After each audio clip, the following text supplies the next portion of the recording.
ബജറ്റുമായി ബന്ധപ്പെട്ട തയ്യാറെടുപ്പായതുകൊണ്ടാണ് വിളിക്കാൻ സാധിച്ചത്. പിന്നീട് തിരിച്ചു വിളിച്ചു എന്നൊരു മറുപടിയാണ് അദ്ദേഹത്തിന്റെ ഭാഗത്ത് ഇപ്പോൾ വന്നിരിക്കുന്നത്. ആരെ വിളിച്ചു? ജനറൽ സെക്രട്ടറിനെ വിളിച്ച് ഫോണിൽ വിളിച്ച് സംസാരിച്ചു എന്നാണ് അദ്ദേഹം പറഞ്ഞിരിക്കുന്നത്. ഞാൻ 2 പ്രാവശ്യം ശ്രമിച്ചു അദ്ദേഹത്തെ ഫോണിൽ ഒന്ന് കോണ്ടാക്ട് ചെയ്യാൻ. അത് അദ്ദേഹത്തിന്റെ പ്രൈവറ്റ് സെക്രട്ടറി മുഖാന്തരമാണ്.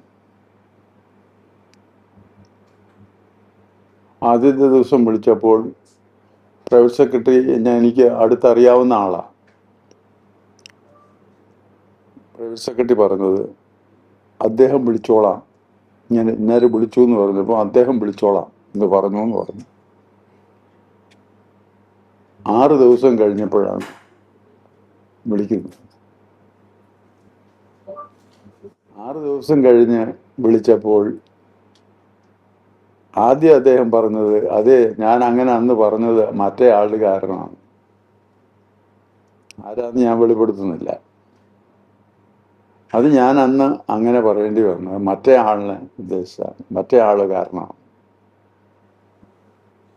വേറെ അല്ലാതെ ഒരു കാര്യവും എന്നോട് പറഞ്ഞിട്ടില്ല.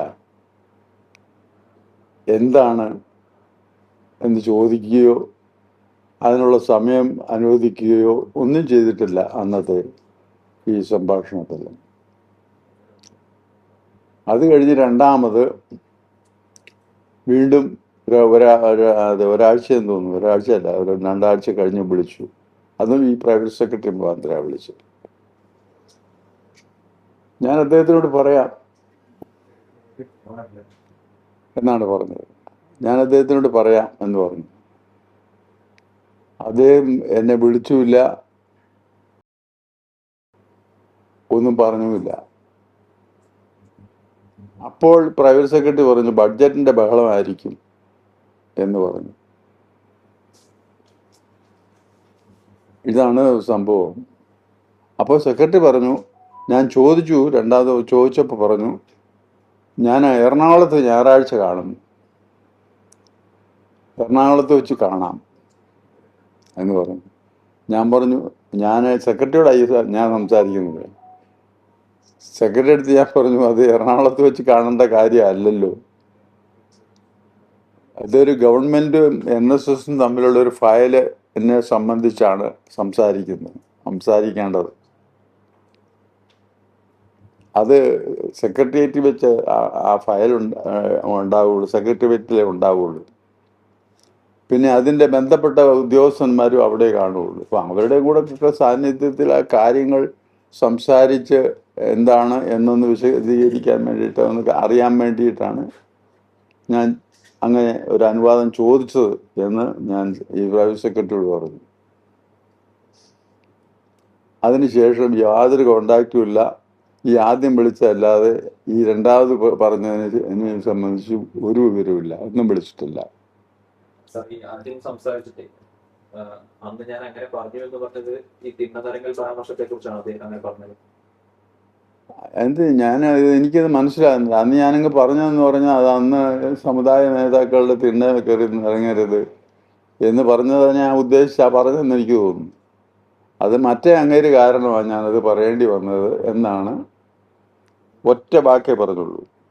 എന്നാൽ എന്തിനാ വിളിച്ചത്, എന്താണ് കാര്യം, എന്നാ സൗകര്യം, അല്ലെങ്കിൽ ഇന്ന ദിവസം പറ്റും, അന്നൊന്നും സംസാരിച്ചില്ല. ഇത്രയും വിശേഷിച്ച് പുള്ളി താത്തു വെക്കുകാരൻ കാണാം എന്ന് പറഞ്ഞേച്ച്. അല്ലാതെ എന്തിനാണോ ഞാൻ വിളിച്ചത് ആ വിളിച്ചത് അനുസരിച്ചുള്ള ഒരു അനുവാദം നമുക്ക് കിട്ടിയില്ല. വീണ്ടും കാണാമെന്ന് പറഞ്ഞിട്ടുണ്ട്. കാണാം, ജനറൽ സെക്രട്ടറി കാണും, കൂടിക്കാഴ്ച നടത്തും എന്ന് പറഞ്ഞിട്ടുണ്ട്. ഞാൻ അതിന് മറുപടി ഒന്നും പറഞ്ഞില്ല. അതിന് ഞാൻ കാണാൻ അങ്ങോട്ട് ചോദിക്കുമ്പം സമയം തരാത്ത ആളെ പിന്നെ ഞാനെന്തിനെ കാണുന്നേ? കാണാൻ താല്പര്യമില്ല എന്നാ മുഖ്യമന്ത്രിയുടെ കൂടിക്കാഴ്ച? എനിക്ക് താല്പര്യമില്ല. ഞാൻ VD സതീശനല്ല, എന്നെ കാണാനല്ല ശ്രമിച്ചത്. ഈ കേരളത്തിലെ മുഖ്യമന്ത്രി കാണാനാണ് ഞാൻ ഈ അനുവാദം ചോദിച്ചത്. ഞാനൊരു വോട്ടറാണ്, ഒരു പ്രമുഖ സംഘടനയുടെ തലപ്പത്തിരിക്കുന്ന ആ ഒരാളാണ്.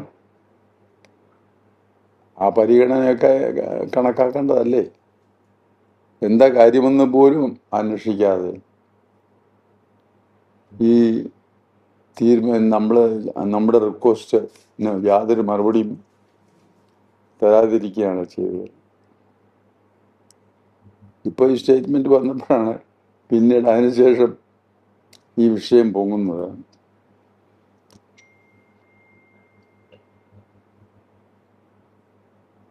അവിടെ ഹിന്ദു ഐക്യവേദിയുടെ ആളുകൾ വരെ ഇപ്പം മുഖ്യമന്ത്രിനെ കണ്ടു. എന്തോ ഹിന്ദു ഐക്യവേദിയുടെ ആളുകൾ വരെ മുഖ്യമന്ത്രിനെ കണ്ടു, ചില കാര്യങ്ങൾ സംസാരിച്ചു, അതിന്റെ ചിത്രങ്ങളൊക്കെ പുറത്തു വന്നു.